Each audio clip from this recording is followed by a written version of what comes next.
वहाँ पर जब ये धमाका हुआ उस वक्त इसके आसपास के मतलब धमाके के तकरीबन 5 से 6 किलोमीटर के रेडियस में जो अलग अलग सीसीटीवी कैमरे लगे हुए थे, धमाके की इंटेंसिटी कितनी ज़्यादा रही होगी, उसकी आवाज़ कितनी ज़बरदस्त रही होगी, उसका प्रभाव कितना बड़ा रहा होगा कि आप सोचिए 3 से 4 और तक कई लोग तो कह रहे हैं कि 5 किलोमीटर तक के रेडियस में, 5 किलोमीटर का रेडियस तो थोड़ा सा इससे आगे का एरिया हो जाता है, बट मैं ऐसा अंदाज़ा लगाता हूँ कि 2 से 3 किलोमीटर के रेडियस में जितनी दुकानें थीं, जहाँ जहाँ वो सीसीटीवी कैमरे लगे हुए थे, उन सभी जगहों से जो फुटेज आई है, वहाँ अचानक से 6:52 पर अफरा तफरी मची। और वो अफरा तफरी इतनी ज़बरदस्त थी, उसी से आप अंदाज़ा लगा सकते हैं कि धमाका यहाँ हुआ था और मार्केट में 2 किलोमीटर अंदर तक उसकी आवाज़, उसका असर, उसका प्रभाव, उसका कंपन पहुँचा और एकदम से लोग भागने लगे, एकदम से लोग तितर बितर हो गए, एकदम से भीड़ बिखर गई, एकदम से लोग इधर उधर, ऐसा लगा जैसे उनके आसपास कोई धमाका हुआ। और इसीलिए उन अलग अलग तमाम सीसीटीवी फुटेज से वो फुटेज आपको इस चांदनी चौक यानी लाल किले के ठीक सामने इस हिस्से में चांदनी चौक की बहुत लंबी मार्केट है, लंबी सी। एक तो ये मार्केट इस सड़क पे भी है और इन सड़कों से अंदर जो गलियां जाती हैं, हम वहाँ भी आपको लेके चलेंगे, उन गलियों में भी जो कैमरे लगे हुए थे वहाँ से भी फुटेज पहुँची। यानी कि धमाका यहाँ हुआ और 3 किलोमीटर आगे तक, 3.5 किलोमीटर आगे तक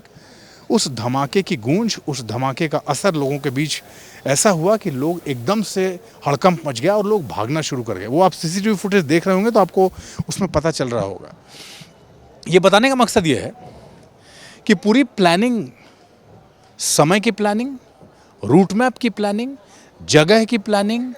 किस तरीके से वेल कोऑर्डिनेटेड तरीके से इस गाड़ी को यहाँ पहुँचना है, कितनी देर रुकना है, कितनी देर यहाँ रुकने के बाद फिर मेट्रो स्टेशन के गेट नंबर 1 पे आना है और उसके बाद उसमें ब्लास्ट करना है, ये सब कुछ बहुत ही वेल प्लान तरीके से इस मॉड्यूल को तय किया गया था और उसको फिर अंजाम दिया गया। और उसके पीछे सबसे बड़ी जो कोशिश, सबसे बड़ा जो टारगेट था, आप लोग कमेंट बॉक्स में बताइएगा ज़रूर आप लोग क्या सोचते हैं। मैं ये सोचता हूँ कि शाम 2 चीज़ें हैं। शाम का समय चुना गया, शाम का समय इसलिए चुना गया क्योंकि अभी आपको दिख रहा है, अभी आपको ये बिल्कुल सुनसान दिख रहा है, लेकिन शाम के समय अगर आप दिल्ली के रहने वाले हैं तो आपको अंदाज़ा होगा शाम के समय जो पीक ट्रैफिक होता है, जब लोग शॉपिंग करके निकल रहे होते हैं, जब आसपास के दफ्तरों से लोग घर जा रहे होते हैं, पास में ही ओल्ड दिल्ली रेलवे स्टेशन है, वहाँ से लोग निकल रहे होते हैं, नॉर्थ दिल्ली से बसें यहाँ से जा रही होती हैं, तो बिल्कुल एकदम पैक्ड होता है। वो समय इसलिए चुना गया था ताकि मैक्सिमम कैजुअलिटी प्लान की जा सके। वो समय इसलिए चुना गया था ताकि ज़्यादा से ज़्यादा क्षति पहुंचाई जा सके और इसीलिए समय का चुनाव ऐसा किया गया था, जगह का चुनाव ऐसा किया गया था और साथ साथ ये भी तय किया गया था कि भले ही